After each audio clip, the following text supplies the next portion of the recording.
हमने के सुनले रही था जब हम बच्चे थे। 89 के इलेक्शन में राजीव गांधी जी प्रधानमंत्री थे। गांधी मैदान में 50,000 करोड़ का पैकेज का अनाउंसमेंट हुआ था।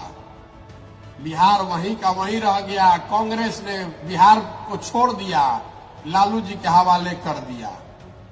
हम लोगों ने लालू जी का दौर देखा जिसमें उन्हीं की तूती बोलती थी। उनके प्रयास से समाज के कुछ लोगों को आवाज भी मिली। उस चीज के लिए लालू जी का सम्मान है। लेकिन लालू जी ने उस आवाज के साथ उनको शिक्षा नहीं दी, उनको भूमि नहीं दिया, उनको पूंजी नहीं दी, ताकि आप उनको कभी चैलेंज मत कर सकिए। उनकी आवाज बनकर उनका नारा लगाइए, लेकिन उनके बराबरी में मत बैठिए। फिर हम लोगों ने नीतीश जी पर दाव लगाया। हम जैसे लोगों ने भी उनका पीछे ताकत लगाई। नीतीश जी ने भी 5, 7 साल, 8 साल काम करने के बाद अब ये मान लिया है कि बिहार को इससे बेहतर नहीं बनाया जा सकता है। 14 के दौर में हम लोगों ने नरेंद्र मोदी के नेतृत्व वाला बीजेपी भी देखा। ये सारा इंडिया ये लोग जीतने का, बदलने का प्रयास कर रहे हैं। लेकिन बिहार में 15 में चुनाव हारने के बाद उन्होंने भी बिहार को छोड़ दिया है। आप भय देखिए कि 15 के बाद 20 में सबसे बड़ी पार्टी बनने के बाद भी बीजेपी ने जिम्मेवारी नहीं संभाली कि बिहार हमें सुधारना है। उनका बिहार से इतना ही लेना देना रह गया है कि 30-35 एमपी यहां से जीतकर किसी तरह पहुंच जाए दिल्ली में। बिहार पिछड़ा राज्य बना है तो बना रहे। लालू जी की इतनी चिंता है कि हमारा परिवार का वर्चस्व बना रहे।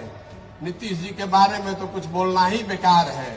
जिस आदमी से इतने लोगों की आशा अपेक्षा थी, अब बुढ़ापे में उनका इतना ही रह गया है कि किसी तरह मुख्यमंत्री बने रहे। तो बिहार की चिंता जब कोई नहीं कर रहा है, जब बिहार की चिंता कोई नहीं कर रहा है, तो आप ये चिंता कीजिए।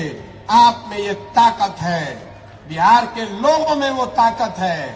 ये जो पूरा अभियान है जन सुराज, ये जन सुराज कोई पार्टी बनाकर चुनाव लड़ने का अभियान नहीं है। ये प्रशांत किशोर की ताकत दिखाने का अभियान नहीं है। ऐसे कई मैदान में भर सकता हूं, वो विधा मुझे आती है कि भीड़ कैसे जुटाना है। लेकिन ये हमारी ताकत दिखाने का अभियान नहीं है।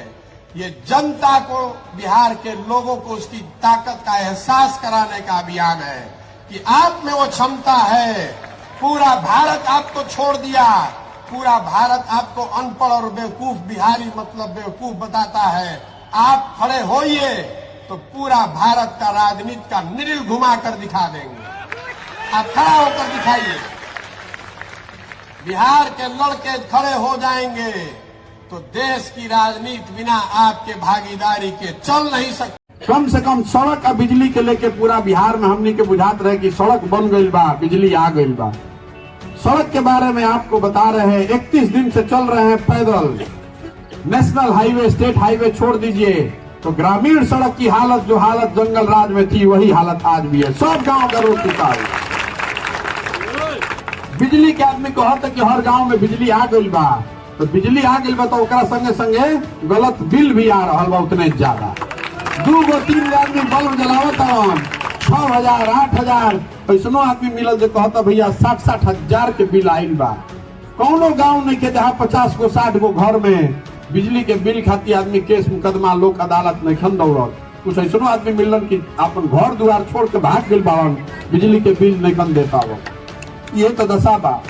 गाँव में जाता नहीं दिन में, अभी तो छठ में तो कितना ही यंग लड़का कुल लौकत आन, जवान लड़का लौकत आसन। फरवर्ड के पूरा एरिया में गांव के गांव खाली बा। पूछता नहीं भाई लड़का कहाँ गई ना। गांव में खाली बुजुर्ग है, छोटा बच्चा है और महिला बच गई है। 60-70% नया लड़का, युवा लड़का जो है वो चला गया। कहाँ गया?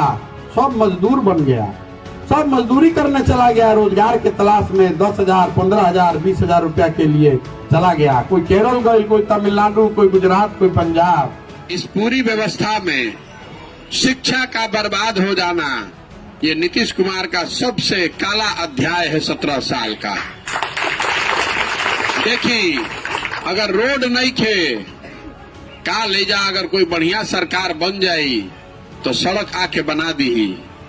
लेकिन अगर शिक्षा खराब हो गई तो एक पीढ़ी पूरी खराब हो गई। अब कल अच्छी सरकार आ भी जाए तो भी जो बच्चा 6वां पास होके निकल गया, 10वां पास कर लिया, अब फिर जीवन में वो फिर पढ़ाई नहीं कर पाएगा। इसीलिए मैं कहता हूं कि नीतीश कुमार जी जैसे पढ़े लिखे व्यक्ति के मुख्यमंत्री रहते हुए शिक्षा व्यवस्था का ध्वस्त हो जाना, ये उनकी सबसे बड़ी नाकामी है। और खास करके जो गरीब लोग हैं, जो गरीब परिवार है, उसको इसका सबसे ज्यादा नुकसान है। जो पैसे वाला है वो तो फिर भी अपने बच्चा को कहीं प्राइवेट स्कूल में पढ़ा लेगा, लेकिन जो गरीब आदमी है, अगर सरकारी स्कूल खराब हो गया तो आपका बच्चा तो कभी पढ़ ही नहीं सकता है। रोज खिचड़ी खा रहा है, आपके नाम के लिए उसने 8वां पास कर लिया, 10वां पास कर लिया, लेकिन उसको पढ़ाई कुछ नहीं हुई, तो अब जीवन भर उसको ये संघर्ष करना पड़ेगा। जो पढ़े लिखे लोग हैं उससे उसको पीछे रहना पड़ेगा। इसलिए शिक्षा पर इतना ही कहेंगे कि बिहार की शिक्षा व्यवस्था का ध्वस्त हो जाना यहाँ के समाज के लिए